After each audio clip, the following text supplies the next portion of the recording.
my crafty friends. I am here with a guest tonight to show you how to make a pom-pom that looks like this. Absolutely perfect for bunny tails. So without further ado, I am going to adjust my camera because I made a promise to my guest, who is my husband, Kirk, and he doesn't want his face to be seen. So with that, I'm going to respect his wishes, and I'm going to turn this down so that we can get started. Hang on, Kirk. Why don't you come on over?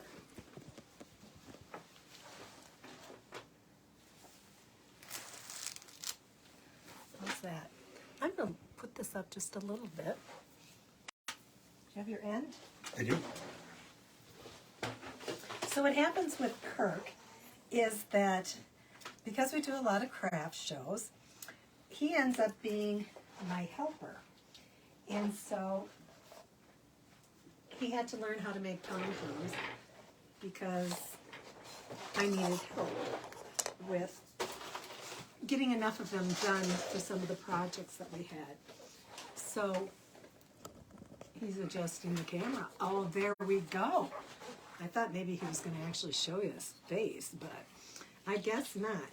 So anyway, Kirk, how much do you love making pom-poms? Love it, love it, love it. He's lying. He's lying. He gives me the look of, oh no. So I'm going to ask this question, even though that I know the answer. Kirk, how did you get started with? Actually, no. Kirk, what is the tool you're using, and where did that come from? It's a pom-pom maker that we made on our Glow Forge. There you go. And that happened because I was frustrated. You were going to come up on a knot perhaps here. Are you almost done? Say yes. Notice that to get the size pom-pom that I showed you in the beginning, Kirk has been wrapping. Keep going with it. Just go with it. We'll fix it later. You can never have enough wraps on your Yes, pom-poms. that's what he tells me all the time. You can never have too many. By not wrapping enough, they end up being really thin. And what else happens? And they're hard to shape afterwards. Well, that's right. So we've wrapped this, I think, about 60 times. Oh my gosh, I wasn't counting for you. Oh, holy buckets. That's a lot. So there's different ways you can do this. I made a loop. I'm going to feed the loop through the back. Oh, I bet you're going to need my help. And I'm going to feed it through like this. And then, of course, we want this knot to be as tight as possible. That's where I come in. So I'm going to hold on here. You get to where you're going. I'm going to keep my hands out of it.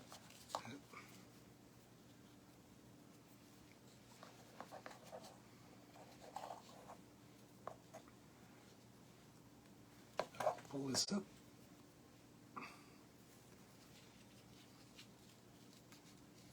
So you have to tell me which two am I tying. These two right here. Are you sure it's not this one? Okay, never mind. I'm going to listen to you. I got it. All right. It's these two? Correct. Oh, I know, because you're one of those. Let's make the pom. I think we're supposed to do this the opposite way. Oh, well, as we had planned. But did I tell you that Briggs helped me today? You did. Yeah, that was pretty cool. Okay, So we'll then leave it to you. Now we've tied it as tight as possible. We're going to slide it off this. And then we're just going to... And no, he did not break the pom-pom maker. It just sounded like it.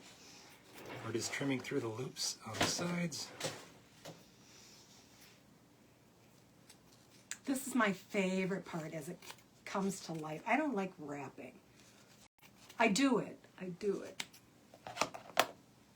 But trimming is my favorite part. So that's the basic rough idea.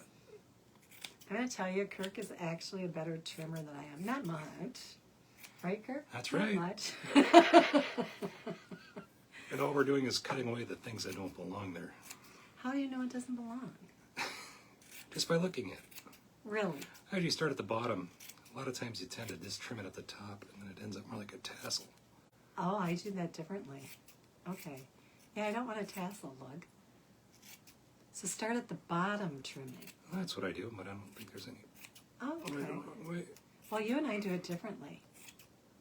Maybe that's why you're faster than I am. You seem to just whip these out. Oh, wow. So the more you trim, the more it looks more like The tighter it gets, the tighter. What do you mean the tighter? well, it's just a tighter pom-pom. It's not as Oh, loose. And of course, thicker yarn helps as well. yeah, he was kind of upset that I didn't have my thicker yarn. But of course, on bigger pom-poms, you'd want to wrap more. I mean, you can never... More than 60. More than 60. Wow. You can never have enough wraps. That's just amazing.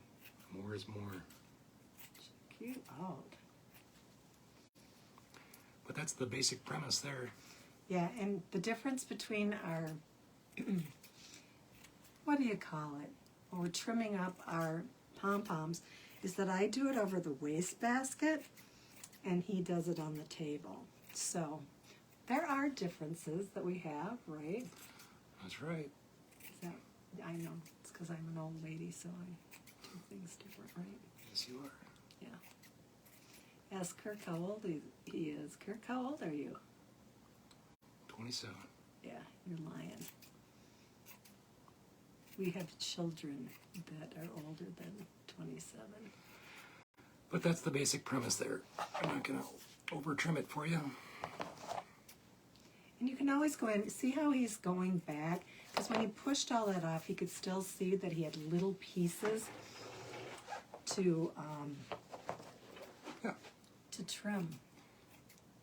And you, And make sure that you have really, really sharp scissors, because if you don't, it's going to be really tough to cut.